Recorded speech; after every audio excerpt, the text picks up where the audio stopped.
El Filandón, tertulia organizada por Diario de León y La 8 León.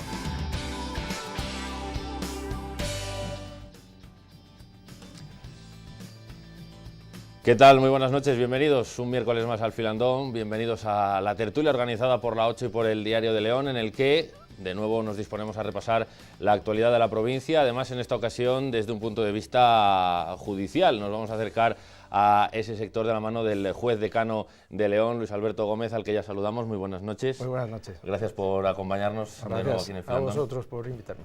Y como siempre también para hablar con nuestro invitado, los dos compañeros que completan esta mesa de Filandón, el director del Diario de León, Joaquín Torné. Muy buenas noches. Buenas noches. Y el jefe de informativos de La 8 León, Germán Gabela. Buenas noches. Buenas noches. También gracias a los dos por acompañarnos. Un placer.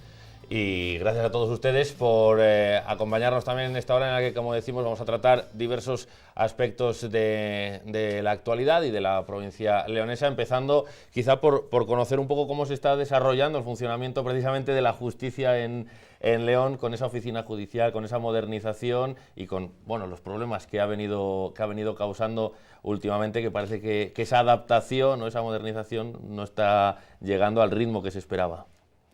Bueno, la verdad es que algo de razón tienes, porque efectivamente la oficina judicial no ha culminado su proceso de adaptación, eso es así, es claro.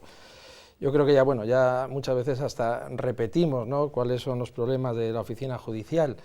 Y la verdad es que como son ya de carácter estructural, a veces es difícil afrontar una mejora, por lo menos significativa o sustancial, que se manifieste en una sensación de mejora por parte de los profesionales y por parte de los ciudadanos. No obstante, sí que tengo que decir que a pesar del estancamiento que está teniendo la oficina judicial, por una sencilla razón, que me repito siempre en ello, que es la no instauración del expediente electrónico, cosa que lógicamente lastra esencialmente el funcionamiento de la oficina, porque estaba concebida precisamente esta oficina con un instrumento esencial que era el expediente electrónico. A pesar de ello, como digo, la buena voluntad y la buena disposición, y yo creo que el esfuerzo de funcionarios, de secretarios y de jueces, pues en cierta medida está salvando pues esos inconvenientes, y yo creo que en una gran parte de las jurisdicciones sí que ha mejorado sustancialmente el funcionamiento de la oficina, sin perjuicio, lógicamente, de esas disfunciones estructurales que luego, si queréis, podemos profundizar en ellas, que claro, son insalvables a día de hoy. El ministro Gallardón prometió la semana pasada en Valladolid que se iba a implantar ya el expediente digital. No sé si se quedará en una promesa o no se creen ya tanta promesa. Yo creo que de los políticos. Nosotros estaríamos encantados de que esa promesa se cumpliese. Esa promesa yo la he oído hace 2 años, la he oído el año pasado, a responsables importantes del Ministerio, al secretario general del Ministerio, al director general, además con el que tenemos una buena relación, acoge muy bien nuestras propuestas y no podemos tener queja, pero la verdad es que ese expediente electrónico no acaba de llegar. No acaba de llegar, entre otras cosas, porque claro, el coste que tiene es muy importante. Entonces, si el ministro dice que va a llegar pronto, yo no voy a ser quien le contradiga. Estamos ávidos. Pero aunque llegue, necesitará más plantillas para su funcionamiento, ¿no? Porque... Bueno, no necesariamente. El problema de las plantillas de la oficina judicial es cómo se dimensionó la relación de puesto de trabajo. Es decir, se crean los servicios comunes, como todo el mundo sabe, y desaparece el concepto de juzgado que había antes. Ese juzgado con un juez, con un secretario y con 7 funcionarios habitualmente desaparece, se convierte en unidades judiciales, donde hay un juez, una unidad de apoyo directo y un secretario, generalmente por cada 2 unidades judiciales, salvo en los juzgados de instrucción. Y el resto de los funcionarios se van a los servicios comunes, al servicio de tramitación, al servicio de ejecución, al servicio general. ¿Qué ocurre? Que en la dimensión de esos servicios, de la relación puesto de trabajo de esos servicios, yo creo que se han cometido errores sustanciales. Hay un servicio fundamental, que es el de tramitación, el servicio de ordenación del procedimiento, el SCOP, que se llama, que tendría que tener más plantilla de la que actualmente tiene. ¿Qué ocurre? Hombre, el expediente digital puede ayudar a facilitar que los trámites se agilicen, a pesar de no incrementarse la plantilla. Entre otras cosas, porque vamos a evitar un traslado de papel permanente, como está ocurriendo ahora mismo, que dilata los tiempos, que genera muchos problemas, tanto de posibilidad de pérdida, de utilización de recursos humanos en ese traslado, de imposibilidad de ver el expediente a la vez por dos servicios, o por una unidad de apoyo y por un servicio, etc. Entonces, bueno, con el expediente digital mejoraría eso y probablemente esos recursos humanos fueran mucho más efectivos y fuera no es que no fuera necesaria la ampliación, porque va a ser necesaria de plantilla, pero no en el número que sería necesario. ¿Podríamos decir que quizás la puesta en servicio de la Oficina Judicial se hizo con demasiada celeridad, a lo mejor sin tener los medios suficientes, los recursos necesarios para que desde un principio funcionara bien y realmente ayudara a resolver un problema pues, enquistado en la justicia de este país? ¿O a pesar de las carencias defiende su puesta en funcionamiento, como se dice? Vamos a ver, la Oficina Judicial es un instrumento de futuro, eso está claro. Yo creo que no tiene vuelta atrás y que va a acabar instaurándose con carácter generalizado. ¿Qué ocurre? Que es verdad que la Oficina Judicial parte de unas premisas para que sea totalmente efectiva, que es el reiterado expediente digital y quizá estaba pensada para los tribunales de instancia, es decir, para que los tribunales o para que los juzgados funcionasen como órganos colegiados o por lo menos agrupados. Entonces, ¿qué ocurre? Que se instaura la Oficina Judicial, pero sin el expediente digital. Quizá hubiera sido mejor esperar a que estuviese implantado el expediente digital porque nos hubiera ahorrado muchísimos problemas y quizá mucho coste de personal que ha habido como consecuencia de la implantación un poquito prematura de la Oficina Judicial. También es verdad que era el momento, que León, si no se instaura en ese momento, podríamos haber perdido ese camino, podríamos haber quedado a la cola a la hora de la implantación. Y bueno, pues era un momento que había que aprovechar y se aprovechó y por ese motivo no hay nada que decir, ¿no? Pero hubiera sido muchísimo mejor, desde luego, y mucho más eficaz que se hubiera instaurado primero el expediente digital y luego la Oficina Judicial, o por lo menos a la par. Bueno, parece un contrasentido, ¿no? En plena era digital y en plena globalización y todo esto, estar todo el santo día trasladando papel de un sitio a otro.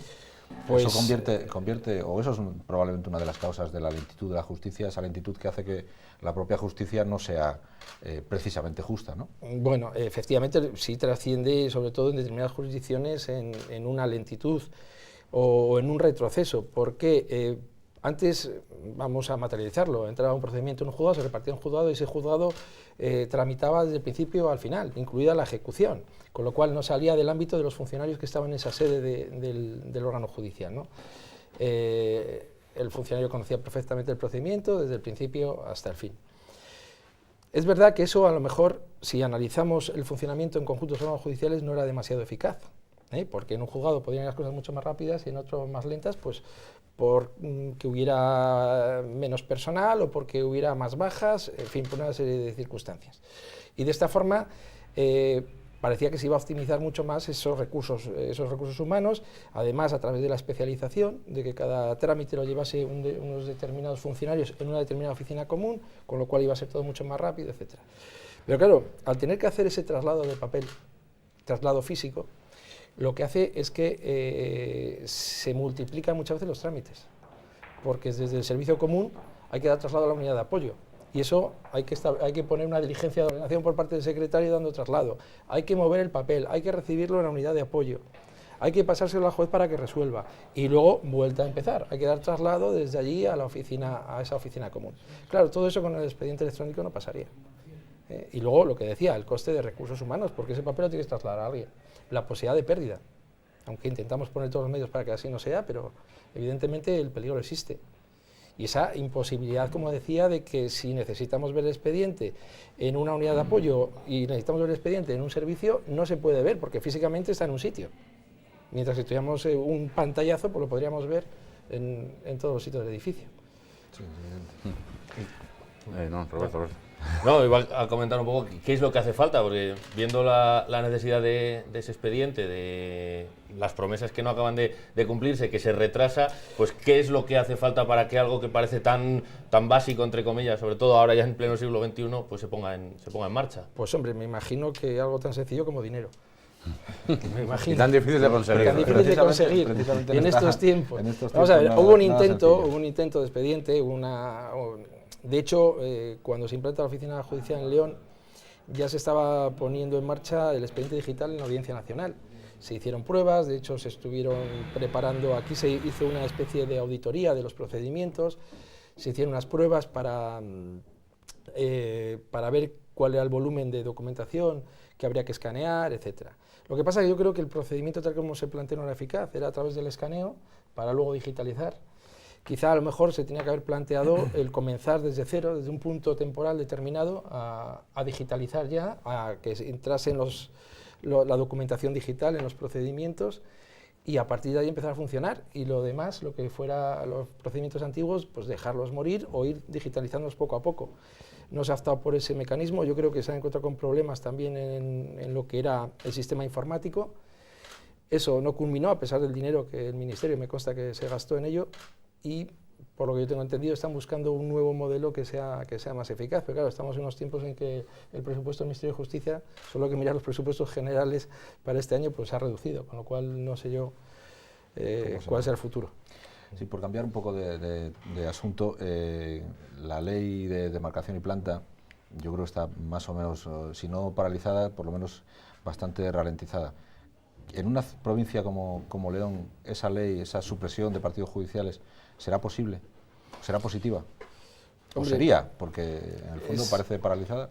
Sí, bueno, las últimas noticias es que se ha paralizado. Bueno, tiene su lógica también, hasta en términos económicos, esa paralización.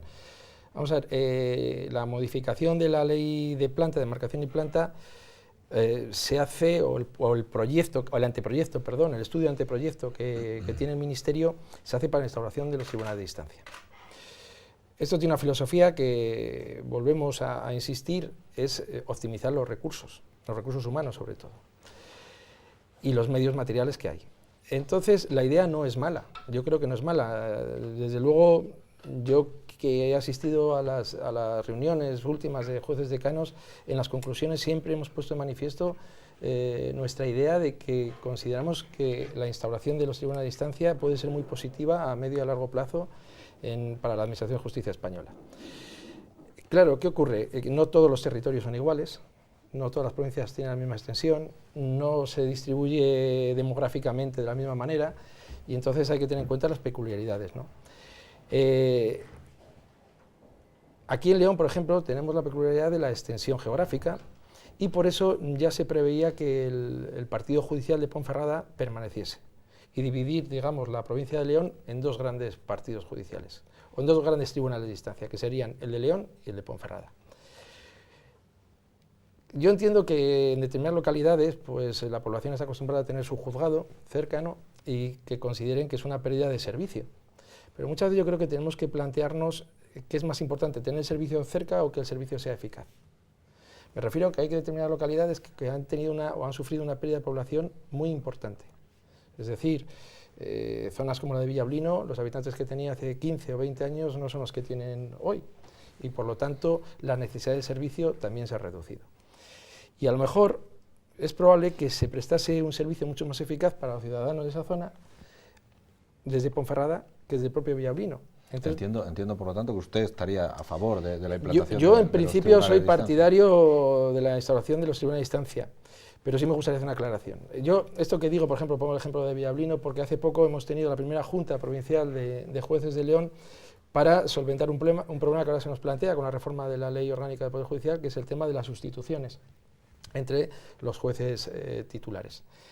Y claro, eso en León o en Ponferrada es muy fácil, pero en zonas como Villablino, como Sagún o como Cistiera es más complicado porque es un solo juzgado. Entonces se plantea cómo se puede sustituir al juez de Villablino. Además son juzgados que suelen tener mucha itinerancia, mucho cambio de titular, porque no son zonas donde generalmente permanezcan los jueces mucho tiempo.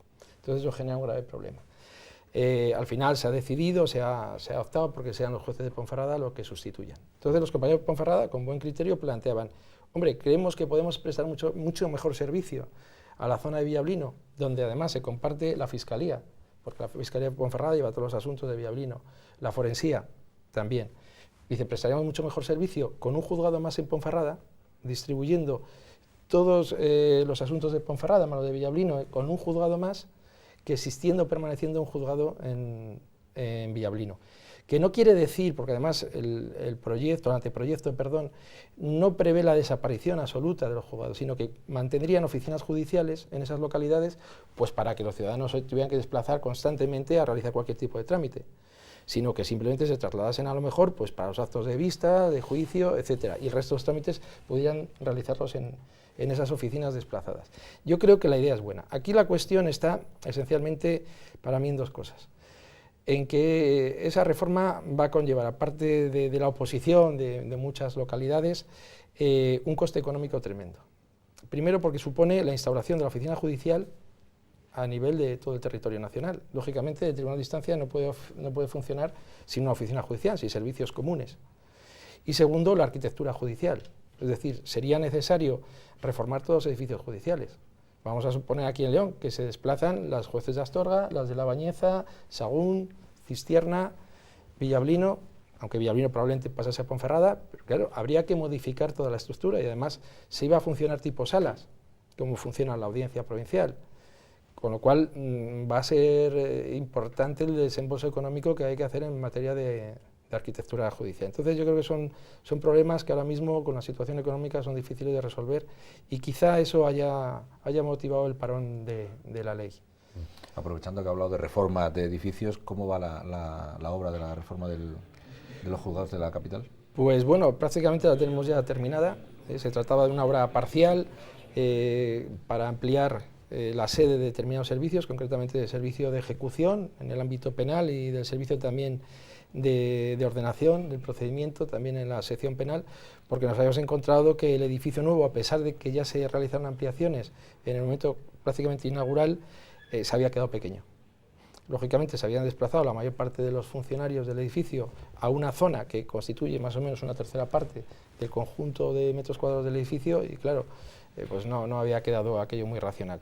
Entonces, a base de suprimir 2 salas de vistas que hemos tenido que buscar o localizar e instaurar en otro lugar, pues hemos ampliado considerablemente esos servicios. La obra está prácticamente terminada y ya queda casi el traslado, prácticamente el traslado. Lo que ocurre es que, bueno, que lógicamente eso realmente es un parche, por decirlo de alguna manera, y la necesidad real sería hacer o afrontar una obra integral de todo el edificio. Que tendrá un coste, me imagino que ahora mismo difícil de asumir, ¿no? Pues sí, había un proyecto, yo he estado varias veces con el arquitecto del Ministerio, incluso con la subdirectora de Patrimonio, que es de quien depende toda la materia de obras, y había un proyecto ya diseñado, ya prácticamente culminado, que estaría alrededor de los 6 millones de euros. Porque claro, el problema que nos encontramos es que hay partes del edificio que realmente están infrautilizadas. Tenemos a lo mejor pues, habitáculos de 50, 60 metros con 2 personas. Entonces no tiene mucho sentido, pero claro, no hay forma de optimizarlo si no es con una reforma arquitectónica. Cambiando de asunto, durante el último año y medio hemos visto una imagen que no es muy habitual, que es que todos los actores de la justicia en España se han puesto de acuerdo para salir a la calle, para protestar, jueces, fiscales, que no son ustedes muy dados tradicionalmente a reivindicar en la calle sus asuntos, sí que lo han hecho por 2 cuestiones fundamentalmente: la reforma de la Ley Orgánica del Consejo General del Poder Judicial y también, y lo que más afecta directamente a los ciudadanos, por el tema del famoso tasazo, ¿no? de las tasas judiciales. ¿Cómo ha afectado el tasazo a la actividad de la justicia en León? Bueno, pues empezando por lo último, bueno, nuestra postura con la ley de tasas yo creo que ha sido clara. Hemos hecho pues reuniones, nos hemos manifestado en contra de la ley de tasas tal como está. Es decir, no es que nos opusiésemos a establecer algún tipo de tasa que redundase en el mejor funcionamiento de la justicia, de alguna forma devolviese a la justicia aparte del gasto que conlleva, sino la forma en la que se ha hecho. ¿Cómo se ha manifestado en León? Bueno, pues en principio se han reducido, yo puedo decir que con criterio general, se ha reducido el número de procedimientos civiles, reducción que se ha visto compensada por el incremento que ha supuesto todos los asuntos de obligaciones preferentes, todas las demandas que ha habido de preferentes o subordinadas, y de alguna forma ha compensado esa bajada evidente del ingreso de asuntos en la jurisdicción civil. En la jurisdicción contenciosa administrativa también se ha producido una reducción considerable en virtud de las tasas. Ya se había hecho a través, o había tenido consecuencia por motivo de la reforma de la ley de la jurisdicción contencioso administrativa y la imposición de costas, pero ahora con las tasas se ha notado mucho. Y un dato que sí puedo dar, y es que, por ejemplo, las apelaciones civiles ante la audiencia provincial se han reducido un 30%, que es una cantidad muy significativa. Porque, lógicamente, y antes estábamos hablando, que bueno, pues quien obtiene una sentencia no favorable en primera instancia se piensa muy mucho el recurrir o el apelar, porque claro, tiene que pagar unas tasas que si no venciese la apelación va a perder. Sí, pero eso convierte, como decíamos antes, en injusta este procedimiento y por lo tanto, digamos que deja un poco en entredicho el propio sentido de la justicia y del trabajo de los jueces, ¿no? Quiero decir, si uno no se atreve, sencillamente porque tiene que aportar un dinero que perdería en el caso de perder la apelación, pues hombre, en fin, estamos dejando un poco al arbitrio del dinero la posibilidad de ganar o no un juicio, ¿no? Pues evidentemente con el diseño que hay de ley de tasas es un poco así. Además, yo siempre he dicho, quizá quien más perjudica es a la clase media, es decir, a los que no tienen acceso al derecho a la justicia gratuita, que en esos casos no hay tasa. Entonces, es generalmente el que no va, o que se va a pensar el afrontar un procedimiento judicial o en una apelación, es aquella persona que, teniendo recursos suficientes para no poder acudir a la justicia gratuita, tampoco tiene lo suficientemente grandes esos recursos como para a lo mejor afrontar un desembolso importante. Esto se va a notar sobre todo en aquellas personas que tienen un problema que se traduce económicamente en un monto importante de dinero. Es decir, yo siempre he puesto el ejemplo donde en los foros que me han pedido que hable de las tasas, en la jurisdicción contencioso administrativa, en el recurso frente a una licencia, por ejemplo, una licencia de obras. Ese es un caso clarísimo. ¿Por qué? Pues porque cualquiera puede tener una finca, puede tener una casa y al lado le hacen un chalet, no está de acuerdo, pues por lo que fuera, y quiere recurrir a esa licencia. Como la cuantía va a ser el coste de la construcción de ese chalet, pues si nos podemos hacer cálculos, a lo mejor entre primera instancia de apelación tiene que adelantar 3.000 o 4.000 euros de entrada de tasas y luego arriesgarse a no recuperarlos, a perderlos. Entonces, yo creo que había otros sistemas. Si lo que se pretendía o lo que se fundamenta la tasa es en evitar que a los juzgados acudan pues, gente que está acostumbrada a pleitear por inercia y asuntos que no tienen enjundia jurídica, se podría haber logrado de otra manera.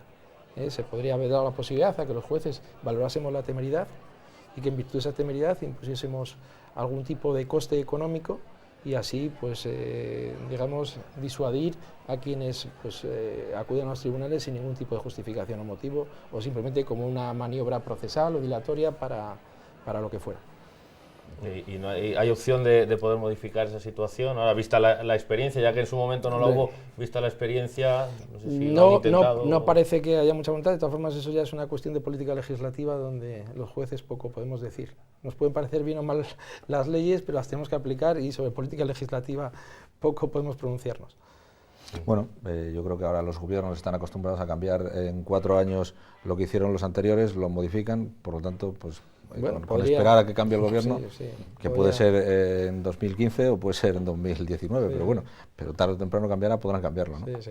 Lo hemos hablado alguna vez con otros agentes sociales, con el rector, por ejemplo, que parece que muchas veces no se cuenta a lo mejor con los profesionales a la hora de legislar o solo son cuestiones puntuales a lo mejor que dan más que hablar. Yo creo que en este caso, en el caso de la ley de tasas, se ha contado poco, entre otras cosas porque es una ley que no tengo que decir nada, está de manifiesto en la opinión pública. Se ha opuesto todos los sectores que tienen algo que ver con el mundo de la justicia, se han opuesto los procuradores, los abogados, los jueces. Es decir, por supuesto los secretarios. En el caso de abogados y procuradores es una cuestión de dinero. Bueno, claro, a ellos tienen menos trabajo. Evidentemente a ellos les afecta en su actividad profesional, claro, lógicamente. Pero bueno, al final todo esto tenemos que verlo desde el punto de vista del ciudadano. Porque me preguntaba Germán antes sobre la reforma de la ley orgánica y me decía, bueno, ¿puede afectar más la ley de tasas al ciudadano? Pues, por ejemplo, la reforma de la ley orgánica yo creo que afecta de una forma muy importante al ciudadano. Lo que pasa es que de una manera que tiene menos traducción material e inmediata. Es decir, ¿por qué, digamos, grandes operadores o jurídicos se han opuesto a la reforma de la ley orgánica del Poder Judicial y esencialmente en su mayoría el Poder Judicial, o los miembros de la Judicatura? Pues esencialmente porque creemos que es una manifestación de una tendencia que veníamos denunciando mucho tiempo, que es a politizar los órganos de gobierno de la justicia y a perder independencia. Y nosotros estamos convencidos de que el sistema diseñado por la Constitución española era la división de poderes y un poder judicial que se establece como poder judicial, porque en leyes decimonónicas no se concebía un poder judicial como tal poder y como contrapeso al resto de los poderes, al Ejecutivo y al Legislativo, pero en la Constitución 78 sí se diseña de esa manera. Y entonces creemos que no es compatible ese diseño con un órgano de gobierno que está elegido en su totalidad por los políticos. Se puede decir, bueno, es que está elegido por el Parlamento y el Parlamento es el representante de los ciudadanos. Hombre, creo que está en la prensa, y vosotros sois todos periodistas, los nombres de los candidatos que van a ser nombrados antes de que se reúna el Parlamento. Sabemos el nombre del presidente antes de que se reúnan los vocales que tienen que elegirle. Es decir, nosotros no tenemos nada contra las personas elegidas, son todas personas cualificadísimas y íntegras y no tenemos nada que decir. Lo que estamos en contra es del sistema de selección. Nosotros en las conclusiones de la reunión de jueces decanos de Sevilla del pasado diciembre lo hemos puesto de manifiesto, que realmente nos alarma la situación generada por la forma de designación de los miembros del Consejo y que además es un sistema que realmente es novedoso en España y en Europa. Es decir, no existe ningún otro país europeo donde haya un órgano de gobierno de los jueces o un consejo de magistratura que sea elegido íntegramente por los políticos. En ningún país. Esto es nuevo, quiero decir, la independencia de la justicia de los políticos no es una quimera. O sea, desde el principio, desde 1938, ¿ha habido alguna vez independencia total? No, se intentó con un recurso de inconstitucionalidad de la ley de 1985, falló una sentencia de 1986 del Tribunal Constitucional.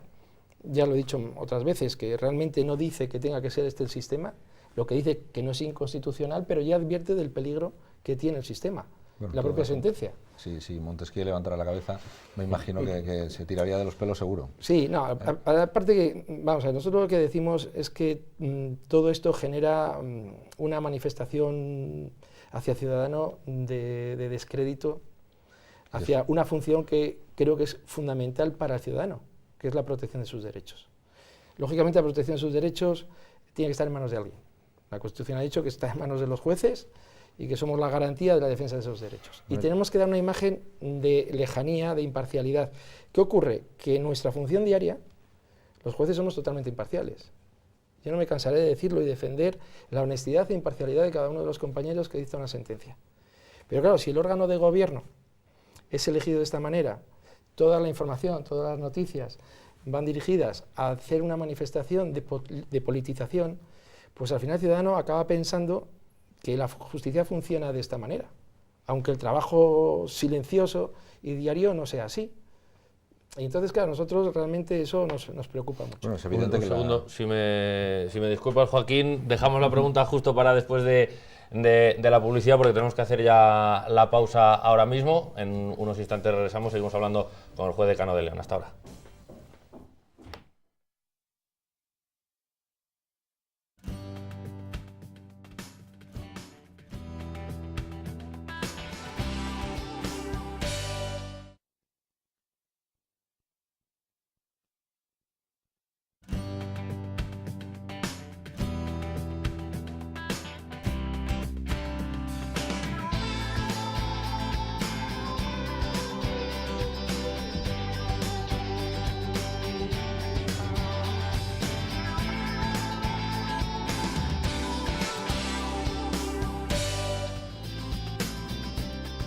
Continuamos en el Filandón hablando con Luis Alberto Gómez, el juez decano de León. Antes de la pausa había interrumpido al director del Diario de León, o sea que le desagravio ahora cediéndole el turno. Hablábamos de la imparcialidad de los jueces. Muchas gracias. No, estábamos hablando, y lo ha citado el juez decano, del descrédito que se traslada a la opinión pública, de esa imagen de falta, digamos, de independencia del Poder Judicial, ¿no? Al mismo tiempo estamos viendo cómo con la infanta Cristina, la imputación de la infanta Cristina, la declaración del día 8, es decir, dentro de 3 días, hay movimientos de todo tipo, ¿no? Y opiniones de todo tipo. Hay gente que piensa que se debe preservar la corona, hay gente que piensa que de hecho se está preservando y que por lo tanto no somos todos iguales, en contra de lo que dijo el rey en aquel discurso de Navidad de hace 2 o 3 años, ya no recuerdo. Es decir, todo esto, el ciudadano de a pie, me imagino que lo que piensa de verdad es que cuanto más lejos la justicia, mejor, porque no se cree el funcionamiento. Bueno, ahí yo creo que tengo que contradecir una cosa, es decir, y vuelvo a lo que decía antes, una cosa es la algarada que se genera en los medios de comunicación, en determinados responsables políticos o responsables públicos, que establecen la discusión de si debe o no debe imputarse a una persona de la Casa Real, en fin. Lo cierto y verdad es que hay un juez de instrucción en Palma de Mallorca que está haciendo su trabajo, que ha decidido motivadamente que tiene que llamar a declarar a la infanta, lógicamente por unos hechos en virtud de los cuales esa declaración tiene que ser en concepto de imputada, que lo único que significa es la defensa de sus derechos, como la de cualquier otro ciudadano, y yo creo que en ese sentido la justicia real es la que se hace todos los días en los juzgados, y esa yo creo que sí es igual para todos, y de hecho las críticas a las que se ha sometido la compañía de Palma de Mallorca creo que han sido más que excesivas, por determinados sectores, por un tema ideológico, por un tema de filosofía política. Pero al final, lo cierto es que en este país yo creo que esa situación nunca se había dado. Yo no digo que sea buena ni mala, pero es real que hay una infanta que va a ir a declarar a un juzgado de Palma de Mallorca en esa condición. Otra cosa distinta es, bueno, pues en qué condiciones va, en qué condiciones no va, y a mí sí que me gustaría decir una cosa, en cuanto afecta a la figura del juez decano, porque últimamente se ha estado poniendo de manifiesto en medios de comunicación pues, la decisión que ha tomado el juez decano de Palma de Mallorca, además al que conozco y aprecio porque es una persona muy ecuánime y muy competente, la decisión sobre cómo tenía que ser la entrada en el edificio judicial. Yo creo que en ese sentido no todos somos iguales, porque evidentemente si yo voy pasando por la calle no necesito ningún tipo de ayuda o de escolta o de nada. Sin embargo, si por ejemplo la infanta de Cristina viene a León un fin de semana a pasar unos días, pues probablemente venga con sus escoltas y con una serie de asistentes, etcétera, porque no somos iguales. Si cualquier persona entra al juzgado de León a hacer cualquier tipo de diligencia un día hábil, cualquiera, no pasa absolutamente nada. No hay prensa esperándola, no hay ningún tipo de reunión o manifestación para decirle cualquier cosa y por lo tanto no es la misma situación que la que puede tener la infanta Cristina. Y ahí ya no entra un tema de si igualdad o no igualdad, aparte de que, claro, la igualdad supone que a los desiguales en esas condiciones, en una situación, hay que tratar también o aceptar medidas desiguales, si no es un tema de seguridad. Entonces el compañero de Palma de Mallorca, yo creo que con mucho razonamiento y con buen criterio, ha querido o quiere evitar cualquier tipo de alteración de orden público.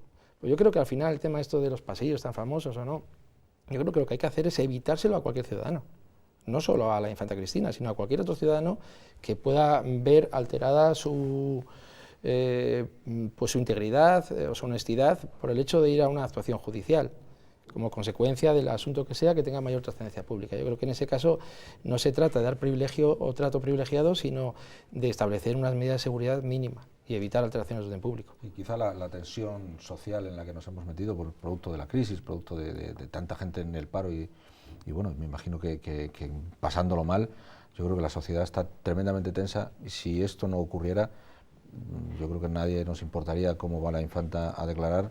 Sí, o si va en coche, o si va andando, o si va como tenga que ir. Probablemente, ¿no? Y de hecho, si fuera así, si no hubiera previsión de alteración del orden público, de concentraciones, etcétera, a la entrada del juzgado, estoy seguro que no haría falta adoptar ningún tipo de medida.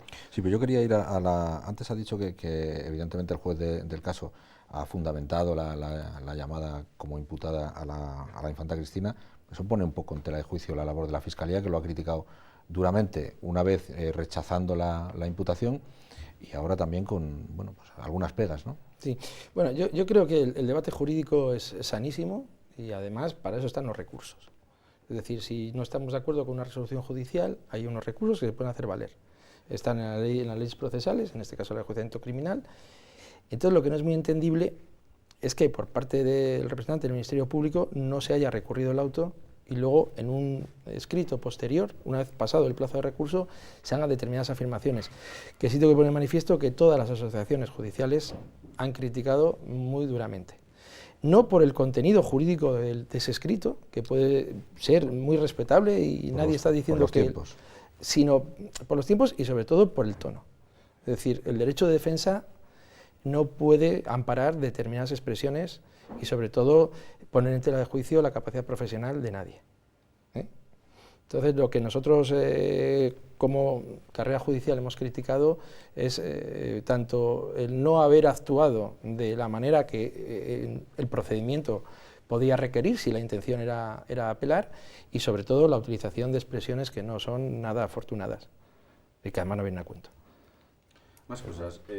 Usted, poco tiempo después de acceder al decanato de los jueces de León, inició una ronda de contactos con otros jueces para hablar del tema de los desahucios, de los lanzamientos de ciudadanos que por vicisitudes de esta crisis pues pierden su vivienda y tienen que ser expulsados de ella.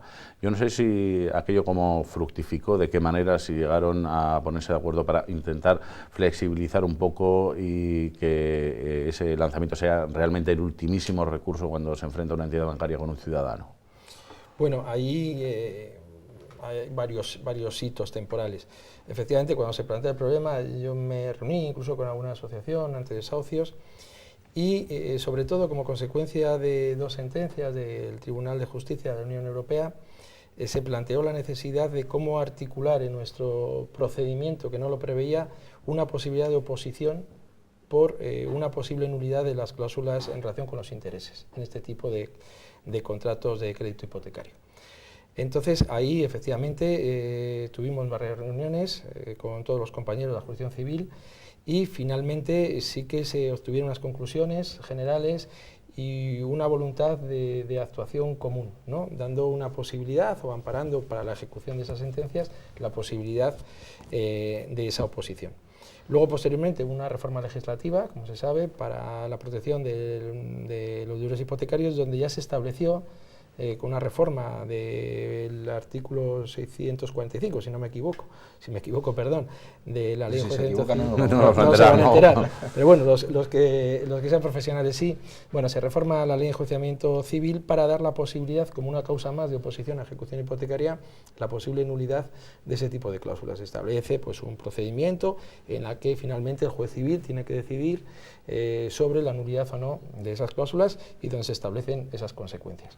Con lo cual ahora mismo pues ya tenemos un marco legal perfecto para que se pueda actuar.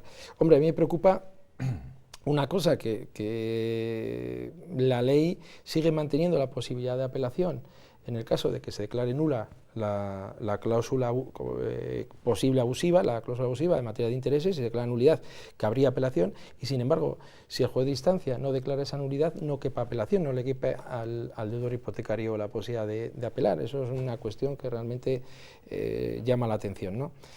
Pero bueno, por otra parte sí que me gustaría decir, porque de alguna manera he participado en ello, que el Tribunal Superior de Justicia de Castilla y León firmó un convenio con la Consejería de Familia e Igualdad de Oportunidades en materia de protección del deudor hipotecario, con el fin de poder dar información dentro del seno de los procedimientos judiciales de cuáles son los medios de amparo o los medios que la propia Junta, y en concreto la Consejería de Familia e Igualdad de Oportunidades, puede poner a disposición de las personas más desfavorecidas en esos supuestos. Y como consecuencia de ese protocolo hubo una serie de reuniones con técnicos de la Consejería de Familia e Igualdad de Oportunidades en las que se llegó a redactar una especie de formulario de información que ya tenemos, que está ya a disposición de los servicios comunes y de los compañeros, pues para que cuando se despache la ejecución, incluso cuando se llegue al lanzamiento, se informe a los ciudadanos de las posibilidades que tienen de acudir a la Junta de Castilla y León y a la Consejería en concreto para pues, obtener una serie de ayudas, como por ejemplo una vivienda temporal o incluso ayuda económica, etcétera. Sí, ¿qué opinión, cambiando también otro poco de asunto, qué opinión tiene de la Ley de Servicios Profesionales esa iniciativa que pretende unificar el trabajo de abogados y procuradores? Bueno, realmente mi opinión tiene que venir lógicamente desde el punto de vista profesional que nos afecta, ¿no? Porque ahí hay un aspecto de lo que es la competencia profesional de abogados y procuradores y las posibles interferencias que haya en el ejercicio de la profesión, y otro aspecto desde el punto de vista procesal o lo que pueda afectar a los procedimientos judiciales. Yo no soy muy partidario de esa unificación, y lo digo porque vivimos en una sociedad muy especializada, cada día más, muy compleja, donde es necesario diferenciar los ámbitos competenciales de cada uno para que las cosas funcionen más adecuadamente. Entonces, ahora mismo los procuradores yo creo que están haciendo una magnífica labor. Es un colectivo que se ha adaptado perfectamente a las nuevas herramientas informáticas, por ejemplo, el sistema de comunicación o notificación por vía telemática, LESNET, se han subido al carro rapidísimamente y funciona de una forma extraordinaria. Son los profesionales que controlan los tiempos procesales, quien incluso a favor del abogado, que es al que le informan de los plazos, le trasladan la documentación, etc. Entonces yo creo que esta labor es muy importante para el buen funcionamiento del procedimiento, e incluso pueden funcionar también como agentes de la autoridad en determinadas materias, como la ejecución, etc. Entonces, esta confusión que ya se produce en algunos ámbitos, por ejemplo, en la jurisdicción administrativa en la que yo ejerzo, pues existe ya la posibilidad de que los abogados ejerzan la representación del cliente. Por aquí la diferencia es entre la defensa que la ejerce el abogado y la representación que en principio está adjudicada al procurador. En principio, cuando esto se produce en un ámbito pequeño no genera demasiada disfunción, pero si esto se generaliza podemos llegar a tener problemas desde el punto de vista de las notificaciones, desde el punto de vista de los plazos,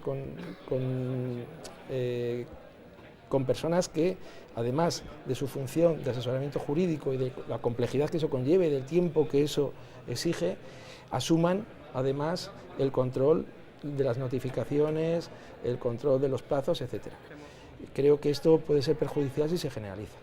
Entonces, a mí me parece que las cosas estaban bien como están y que además, incluso desde el punto de vista académico, las exigencias que se venían requiriendo en materia de máster para acceder a una profesión u otra son distintas. Entonces no tiene mucha lógica que ahora, a través simplemente de la colegiación, se pueda pasar o compatibilizar la profesión de abogado y de procurador. Pero bueno, eso es una opinión personal y desde el punto de vista de la faceta como juez. Sí, yo antes de que Roberto me corte otra vez, yo quería hacer una pregunta más casi personal, ¿no? Dentro de 2 semanas se cumple el Ecuador de su mandato. Yo no sé si tiene pensado qué es lo que va a hacer cuando finalice, queda demasiado tiempo, es cierto, pero bueno, me imagino que tendrá una percepción de si merece la pena repetir, si se encuentra a gusto. Bueno, vamos a ver, yo a gusto me encuentro porque tengo la suerte de que tengo unos compañeros excepcionales, que me ayudan y colaboran muchísimo. Realmente la figura del juez decano en el fondo es la representación del resto de los jueces, esa es la función más esencial, y un poco pues organizar y atender a los problemas diarios que genera un edificio con tantos funcionarios y con tanto ciudadano pasando habitualmente por él. Pero esencialmente esa labor de representación se lleva muy bien porque los compañeros, la verdad, que prestan una colaboración absoluta, son profesionales magníficos, impresionantes. Yo, de verdad, puede parecer corporativismo, pero lo digo como ciudadano, en León tenemos una gran suerte porque tenemos unos profesionales en la carrera judicial con una formación extraordinaria. Y por lo tanto en ese sentido me siento muy cómodo. ¿Qué ocurre? Que yo, aparte de decano, llevo un juzgado de contencioso administrativo número 1 bastante sobrecargado de trabajo. Entonces muchas veces es difícil llegar a todo, me supone un sobreesfuerzo muy importante. Por lo tanto, es una valoración que tendré que hacer en su momento, pero además yo también siempre lo he dicho, he sido partidario de que hay que renovarse en los cargos. Que además es un cargo bonito en el que yo creo que sería interesante que pasasen todos los compañeros por él. Pero bueno, otra cosa también es que es voluntario y por lo tanto que haya algún candidato o no haya algún candidato, eso será también determinante.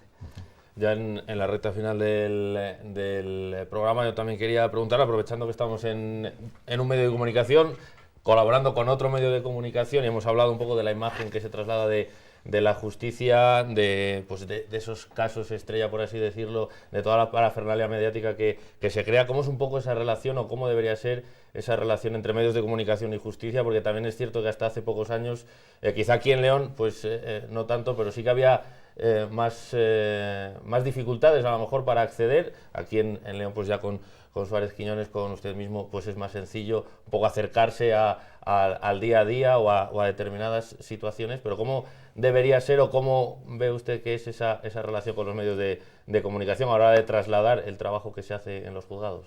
Hombre, mi experiencia personal es muy positiva, muy positiva. Evidentemente yo creo que ha evolucionado para bien esa relación, porque quizá antes estaba basada un poco en la desconfianza, tanto del periodista hacia el juez como del juez hacia el periodista, ¿no?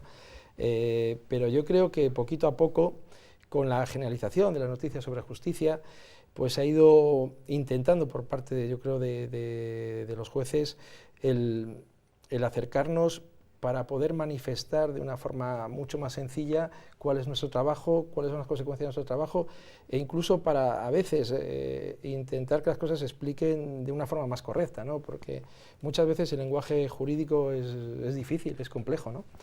Y también es difícil utilizar otro lenguaje sencillo que no sea el expresamente establecido dentro de los usos del foro, ¿no?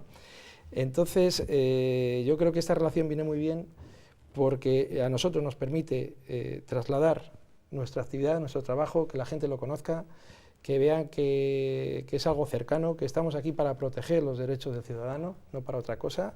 Lógicamente, luego cada uno de los procedimientos, cuando haya un vencido y un vencedor, pues siempre el vencido no va a estar conforme, incluso a veces ninguna de las partes está conforme, eso es evidente, pero bueno, creo que es muy importante trasladar nuestro trabajo y desde luego pues los medios de comunicación son un instrumento mejor para trasladar. Entonces yo creo que lo importante es que haya una relación de confianza y de lealtad entre el juez y el periodista. Evidentemente nosotros no podemos dar más información que la que podemos dar en muchos casos, pero que sí creo que podemos transmitir son ideas claras y en ese sentido yo creo que los periodistas hacéis una función fenomenal y que nos ayudáis mucho en ese sentido.